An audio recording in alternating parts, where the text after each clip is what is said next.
With Omniheroes' global release, many new players have a lot of questions. Tier list requests are on the rise, and several pro players are working hard to deliver. While Omniheroes is a new game, a tier list can help new players make informed decisions about which characters to aim for when summoning. So here's the Omniheroes tier list. Talanis is the ultimate AoE magic damage dealer with multiple ways to self-buff her attack while defense-breaking enemies. The more attack buff she has, the longer she stuns enemies as well. A tier. Halios has some of the worst damage in the entire game.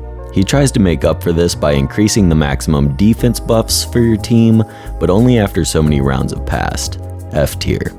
Talos' incredibly powerful ultimate is an AoE skill damaging all enemies and shielding your whole team for nearly half of his max HP. He also passively increases all corrode damage by 50%. A tier. RNGesus has extraordinary supporting capabilities. Her ultimate is essentially an AoE dispel that also fully heals and cleanses your most wounded ally. Her regular skill is an AoE heal, making her ideal for keeping the battlefield fair and your team alive. A tier. Karnak supplies a crit rate boost for your team, but only if he lands his own crit with a skill or ultimate. Despite his skill dealing decent single target damage, he really should provide the buffs without the need to crit first, as he will need a high crit rate initially and then the bonus will be wasted on himself. D tier.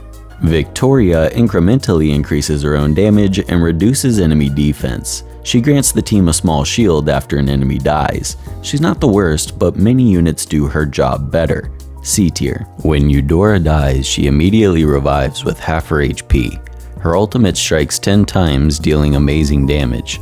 Coupled with heal block and passively increased damage, she's an S tier. Mastema has some pretty weak single target abilities. If he crits, he can follow up attack, but only one time. He increases the total defense break an enemy can receive by 25%, but he isn't worth it just for that. C tier. Gwen is able to assassinate the enemy's squishiest unit with ease. He mostly relies on the enemy's defense being severely broken for him to function. Despite that, anytime a teammate is attacked, he provides the team with attack buffs, making him quite useful at all times. B tier.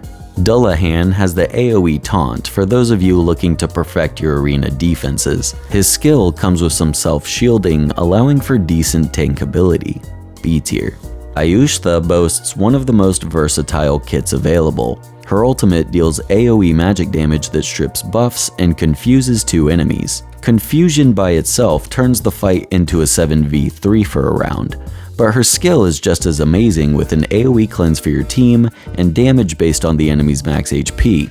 A very clear S tier. Arkdina has the Super Nuke ultimate. A nearly 500% multiplier on an AoE is no joke. The damage is assisted by an AoE attack buff for the team and an amazing passive for the allies, recovering 10% HP every time they're hit.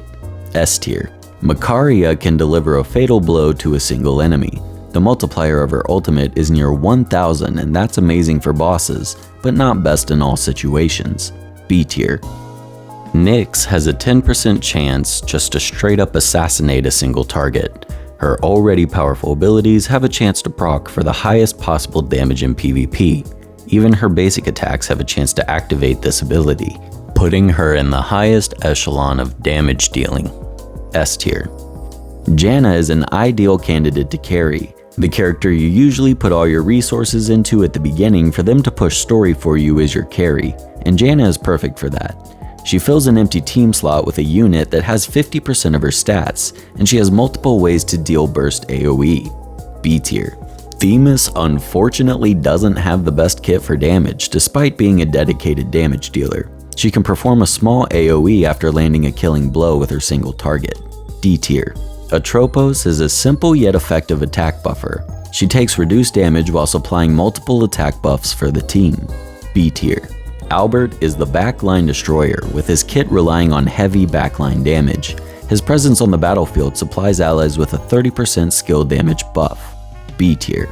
Saline is the perfect attack buff support to pair with someone like Atropos, as he increases attack buff and damage buff limits dramatically.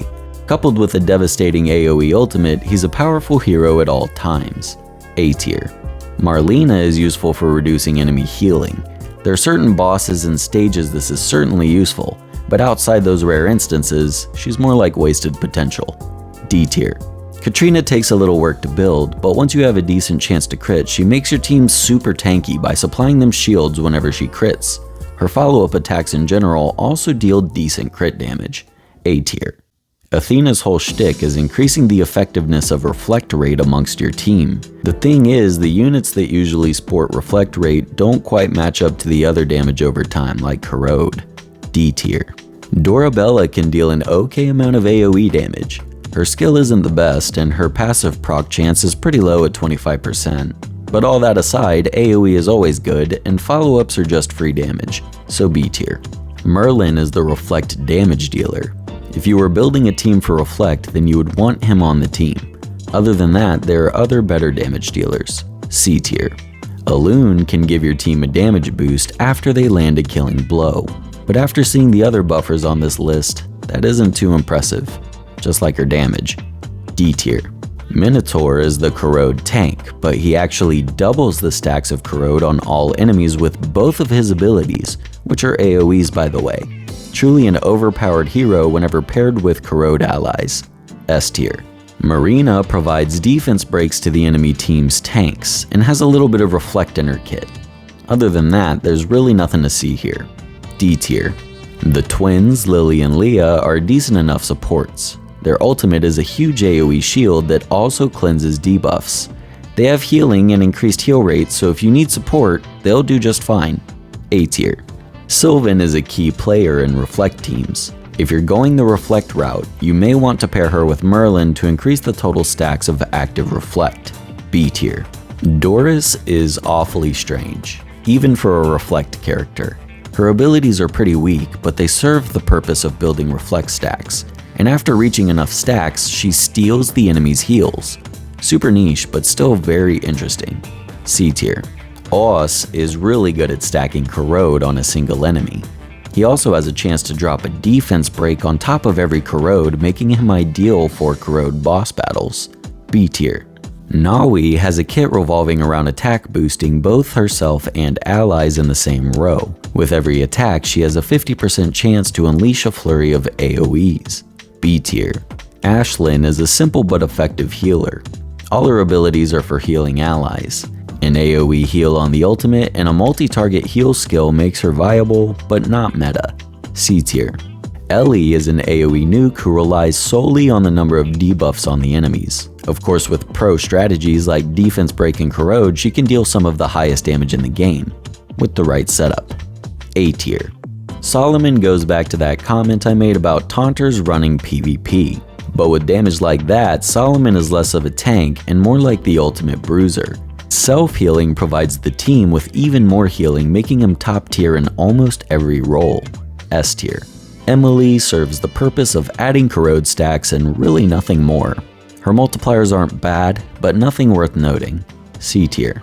Persephone is another healer with all heals on every ability.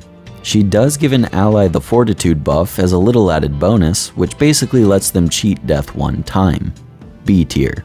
Corolla has multiple AoE attacks with decent damage, but her main use is for countering reflect teams, but she still finds use regardless with her AoEs. B tier. Franz is your traditional AoE damage dealer, but with the purpose of aiding corrode teams.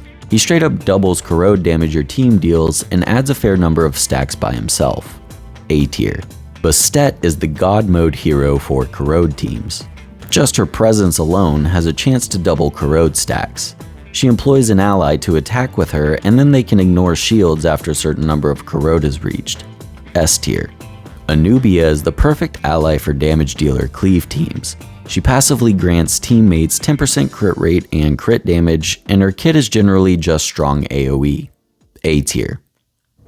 And that was the Omniheroes tier list. The meta is still new and developing, so if you think I rated a hero incorrectly, let me know why in a comment. Thanks for watching, and if you like this video, feel free to join my Discord. But other than that, y'all, that's gonna do it for me today, and I'll see y'all later. Bye.